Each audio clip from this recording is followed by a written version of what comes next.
Hey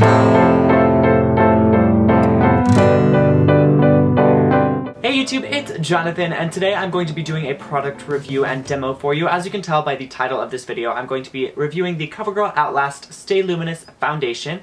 I have not tried this yet, so I'm going to give it a go here on camera for you, talk you through my application, my first thoughts, and then give you a little bit of a review on the product. Completely off topic, but yes, my hair is back to being blonde. There will be another video in the next coming week or so that my hair is blue still because I pre-recorded something, but yes, I went back to being blonde after being blue for just 4 days. Back to the review. What initially attracted me to this foundation is the name of it, Stay Luminous. Luminous is my favorite word when it comes to makeup. Anything that says the word luminous, radiant, dewy, I'm all over it, like syrup on pancakes, and this is no exception. I'm not normally attracted to drugstore foundations, I'm just more of a high-end kind of guy, but every once in a while something at the drugstore will grab my eye like this one did. I picked it up in 2 shades. I got 810 and 820. One is the lightest and this is the second lightest. They're respectively called Classic Ivory and Creamy Natural. I couldn't decide in the store which one I would be. It's probably really like my not tan shade and my with tan shade. I think I'm gonna mix them because this just looks real white and this just looks real tan, so let's see what happens. They do sell a primer alongside this, and I thought about picking that up as well, but when it comes to primer, I just like to stick to my high-end primers because it's like the first thing that goes on your skin, if you know what I mean. I just feel like it's a little bit healthier to not have a bunch of ick in my primer. But today I'm going to be applying this without a primer just to kind of see the effect that it would have without a primer, if you know what I mean.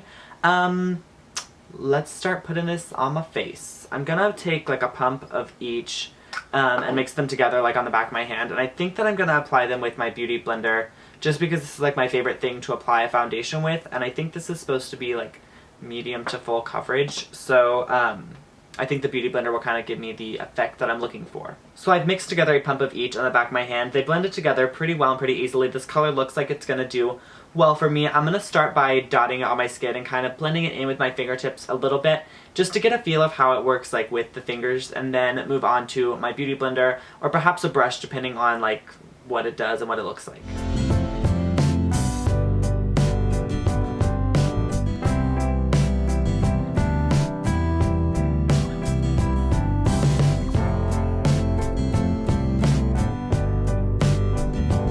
So right off the bat, it's a little bit thicker than like I normally like in a foundation. I normally like a pretty sheer foundation, like a pretty like easily blended into the skin kind of thin foundation, but I mean it's luminous. I like the effect it's having. The color match is good when you mix them together for me, which is annoying because I would much rather buy one instead of two. I'm going back in and adding a slight bit more of 820, the darker of the two shades. I think it's a little bit maybe too pale if it's like an even mixture, but I do have a little bit of fake tan on, so I'm still picking it up with my finger, blending it, and then kind of tapping it out with the Beauty Blender. I tried picking it up with the Beauty Blender and putting it on, but it applied way too much product for me, so I recommend kind of using your fingers to like warm it into the skin and then Beauty Blender or brush. So I've done my whole face and there's still a little bit extra on the back of my hand. I did kind of go in with a second coat to give it really full coverage because I wanted to see how buildable it was, and it definitely did build up to full coverage, but I still have like a spot here and a little bit of redness around my nose. I'm going to use a MAC 217 brush just to kind of conceal those areas. With the same foundation, I'm not going to use a separate concealer. I just want to see if I can really build it up on those areas. I really like foundations that you don't need a spot concealer with, so I am just, yeah, this works for this. It looks, it blends well because it's exactly the same color because it's exactly the same product, so that's good. You can definitely build this up to full coverage where you need it and kind of leave it a little more natural where you don't. I will say it does feel a little bit thicker like on the skin. I know I said that it like felt thicker on my hand, but it definitely feels thicker on my skin than I normally like a foundation to feel. But that's just my preference. I know some people like don't mind a thicker foundation feel, but this does feel foundation.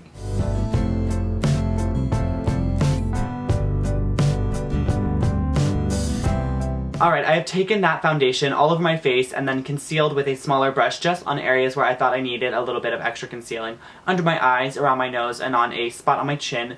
And I will say this does have pretty flawless, seamless coverage. It looks really beautiful.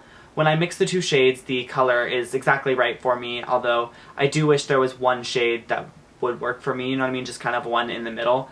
But yeah, I'm gonna put on the rest of my face and kind of give you more review in a second.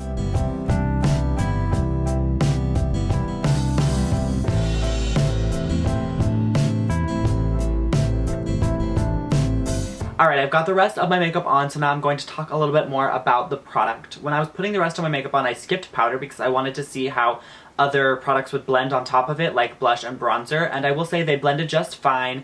They didn't stick to anything, they didn't patch up anywhere weird, so you don't really need a powder if you are using this foundation unless you get super oily, although if you're oily, you probably would stay away from anything that has the word luminous on the bottle. My biggest problem with this foundation right now is that it is already settling into the expression lines on my forehead and around my chin, or around my mouth. This happens to me with like 80% of foundations, even when I use a primer. I didn't use a primer today, and I know that's probably why it happened so soon, but I do have foundations that don't settle at all, or don't settle right away even without a primer, so I will say if you struggle with foundation settling, you may want to buy the primer or just use it with a primer in general.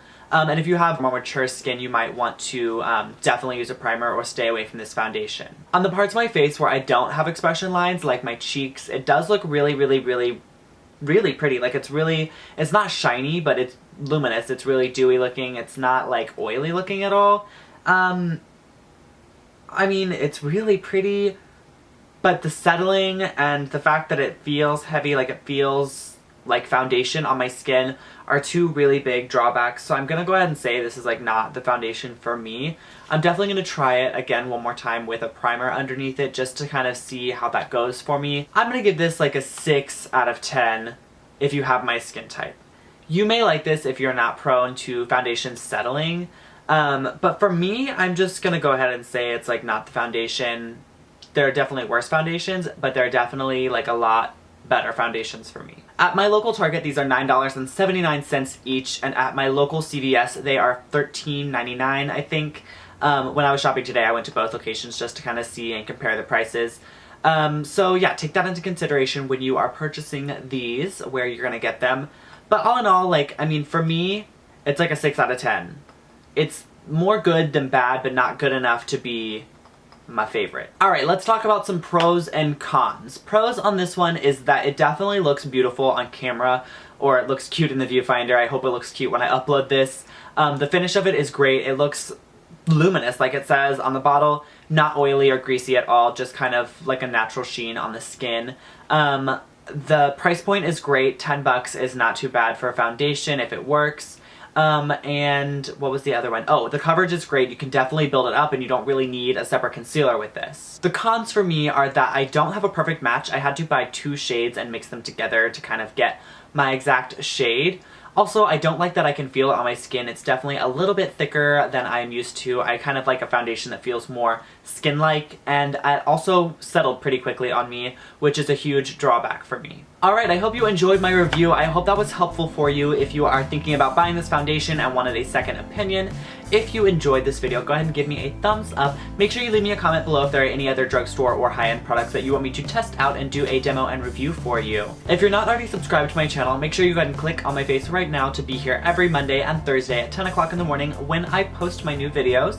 Check me out on Instagram and Twitter. Both of those things are at JonJonTalks, and I will see you all next time. Bye! That is in my June Birchbox Man. If you don't know anything about Birchbox, they are a subscription service. It is $20 for men and $10 for women. The men's one you get like bigger, better stuff in, so